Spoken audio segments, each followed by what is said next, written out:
আসসালামু আলাইকুম। ছাদে আসলাম টমেটো পাতা তুলবো। টমেটো পাতা কিভাবে রান্না করতে হয়, টমেটো গাছের শাক সেটা দেখাবো।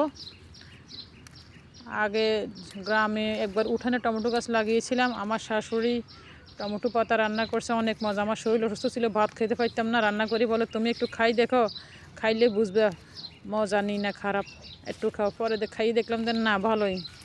এটা আজকে কীভাবে রান্না করতে হয় আপনাদেরকে দেখাবো। কচি পাতা নিতে হবে, শক্তগুলো নেওয়া যাবে না। শক্তগুলো রান্না করলেও শক্ত শক্ত লাগে, এই জন্য আগার পাতাগুলো নিতে হবে। আমি কিছু পাতা উঠিয়ে নিচ্ছি। দেখছেন কত টমেটো ধরছে, টমেটো যাতে নষ্ট না হয় সেদিকে খেয়াল রাখতেছি। আবার ফুল যেগুলোতে আছে সেগুলো নেওয়া যাবে না। ফুল না আসলে আগা ভাঙি ভাঙি নিতাম, এখন তো ফুল এসছে, এই জন্য আগা নিব না।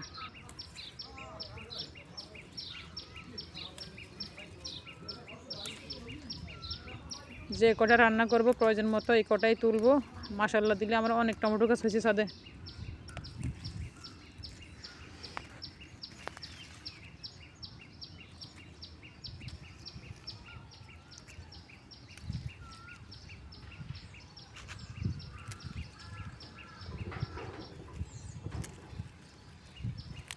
আরও কিছু নিব,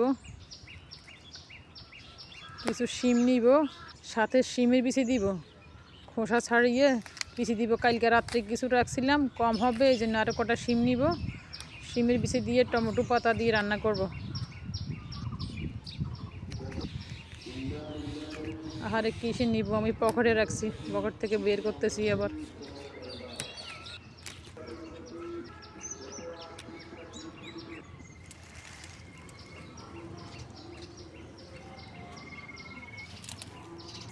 পাতা আর লাগবে না, শিমে পাতা একত্র করে নিয়ে যাব।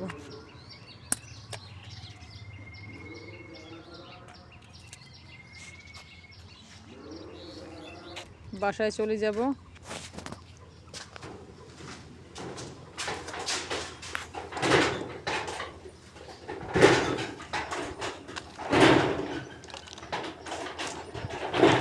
আগে শিমগুলোর বীজ খুলে ফেলবো, কারণ বীজ ভিজিয়ে রাখবো, তারপরে খোসা ছাড়িয়ে নিব।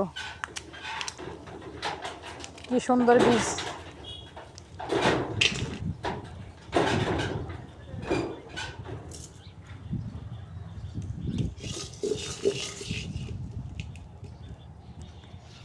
একটু লবণ দিয়ে দিলাম, হালকা একটু গরম পানি দিলে লবণ দিয়ে ভিজিয়ে রাখলে তাড়াতাড়ি খোসা ছাড়ানো যায়।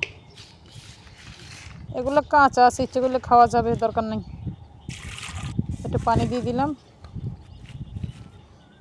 এরপর টমেটো পাতাগুলো আমি বেছে নিব, শক্ত ডাঁটাটা ফেলে দিব।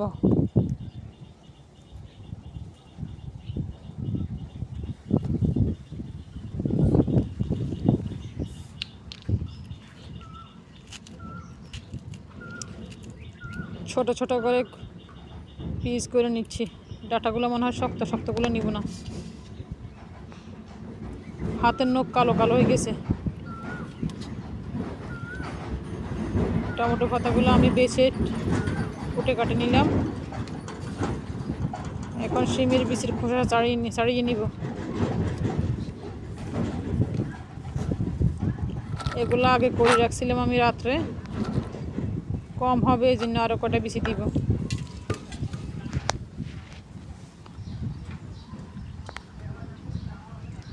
এদিকে একটা পাতিলে একটু তেল দিয়ে দিলাম।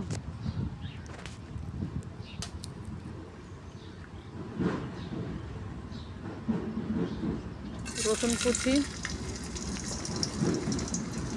পেঁয়াজ কুচি,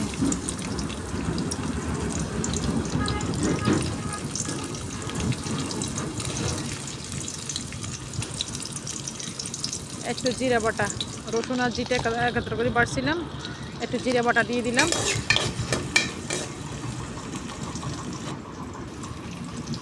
হলুদ মরিচ লবণ দিয়ে দিব। আমি মরিচের গুঁড়া বেশি একটা খাই না, মরিচের গুঁড়ো দিবে একেবারে সামান্য। মরিচের গুঁড়ো দিলে তো পেট লাল লাল হয়, লালের দরকার নাই। আমার শরীরে সহ্য হয় না মরিচের গুঁড়া, গলা জ্বলে, পেট ব্যথা করে।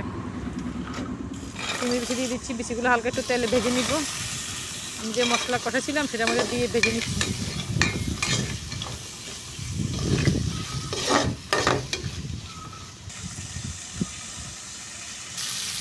কাঁচামরিচগুলো দিয়ে দিব।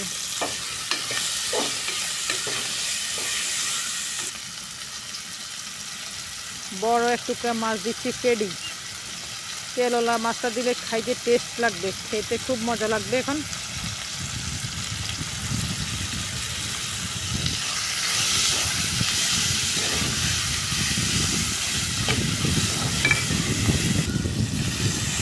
একটু গরম পানি দিয়ে দিচ্ছি। বিচিটা আমি সিদ্ধ করে নিব, হালকা 80% সিদ্ধ করব, একবারে ভর্তা করব না। বিচি আমার অনেকটা হয়ে এসছে। এরপর দিয়ে দিব টমেটো পাতার শাক।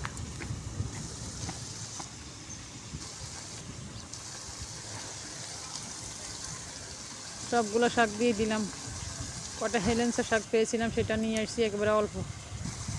কাঁচামরিচ পেঁয়াজ কুচি দিয়ে দিলাম। পেঁয়াজ কুচিটা একটু বেশি দিবেন, একটু ছিল এটা দিয়ে দিলাম। তেলও দিলাম, পেঁয়াজ নেড়ে ঢাকনা দিয়ে দিব।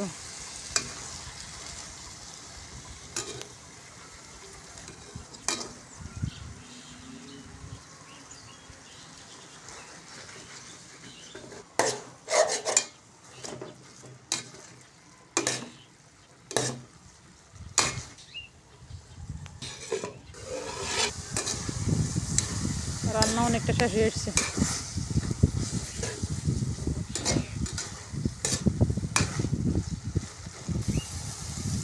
একটু গরম পানি দিয়ে দিচ্ছি।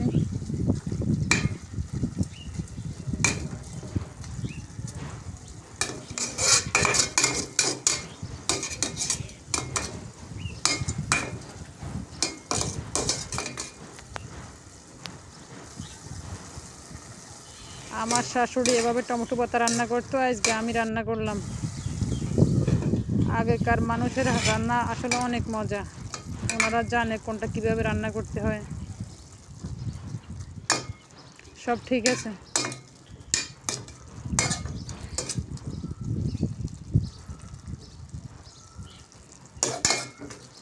বিচি ভর্তা করি নেই, আস্তে আস্তে রাখছি। নামিয়ে ফেললাম। এদিকে রুটি সেঁকবো, ডিম ভাজবো। দেখছেন টমেটো পাতার শাক রান্না। একদিকে রাখি নামিয়ে, রুটিগুলো সব সেঁকে নিব। পাতলা পাতলা রুটি, একবার কাগজের মতো, হাত দেখা যাক। আর ডিম ভাজবো এদিকে। সবাই ভালো থাকবেন, আল্লাহ হাফেজ।